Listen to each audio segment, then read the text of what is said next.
Hello class, चलिए आज हम लोग डीप वाटर चैप्टर पढ़ते हैं। ये कहानी विलियम और डगलस की है, जो एक समय अमेरिकी राष्ट्रपति फ्रैंकलिन डी रूजवेल्ट के सलाहकार थे।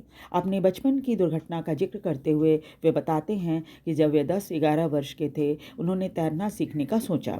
वैसे बचपन से ही पानी से उन्हें अरुचि थी, क्योंकि जब वे पिता के साथ कैलिफोर्निया बीच पर गए थे तो लहरों ने उन्हें नीचे गिरा दिया था, और तभी से उन्हें पानी की ताकत का पता चल गया था और उन्हें पानी से अरुचि हो गई थी।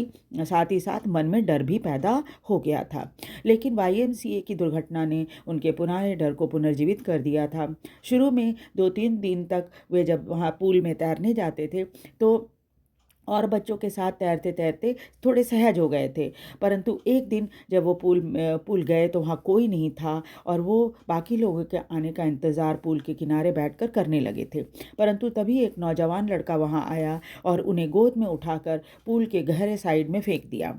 वे पानी में डूबने लगे, लेकिन उन्हें एक योजना याद आ गई कि जब वो पूल के तले पर पहुँचेंगे तब वे पूल के तले को ज़ोर से अपने पैरों से मारेंगे और उनका शरीर पानी की सतह पर कॉर्क की तरह उछलकर आ जाएगा। जैसे कॉर्क पानी में तैरने लगता है वैसे, और फिर वो किनारे आ जाएंगे। परंतु किक मारने पर उनका आँख नाक तो पानी से ऊपर आ गया, लेकिन मुंह नहीं आया। उन्होंने चिल्लाने का प्रयास किया, परंतु गले से आवाज़ नहीं निकली, और फिर से उनका शरीर पानी के अंदर डूबने लगा। परंतु दूसरी बार भी उन्होंने इसी योजना पर काम किया, लेकिन उछाल के में कोई अंतर नहीं आया। उनके पैर सुन्न पड़ गए और उन्हें लगा कि वो सब पैरालाइज हो गए हैं, यानी उनका दोनों पैर पैरालाइज हो गया है। सांस रोकने के कारण उन्हें लग रहा था कि उनका फेफड़ा जो लंग होता है वो फट जाएगा।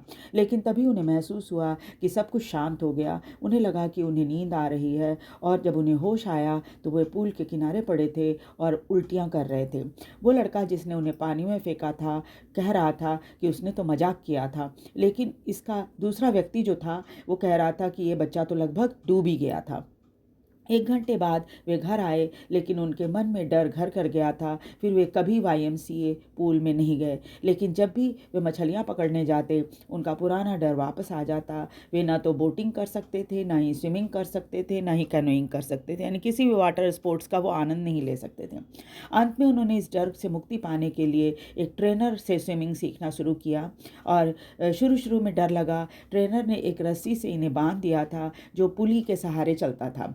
धीरे धीरे महीने बीत गए और उनकी ट्रेनिंग पूरी हो गई। इन्होंने कई जगह जाकर तैराकी की, टाइटन में, लेक वेंट्सवर्थ में, स्टैम्पेट द्वीप जा गए। वहाँ पर तब जाके इनका डर थोड़ा खत्म हुआ। लेकिन मन में इसलिए कहा जाता है कि अगर आपके मन में दृढ़ विश्वास हो, दृढ़ इच्छा शक्ति हो, तो आप किसी भी डर पर काबू पा सकते हैं। वीडियो आपको कैसा लगा? वीडियो को लाइक और सब्सक्राइब जरूर कर दीजिए। Thank you very much.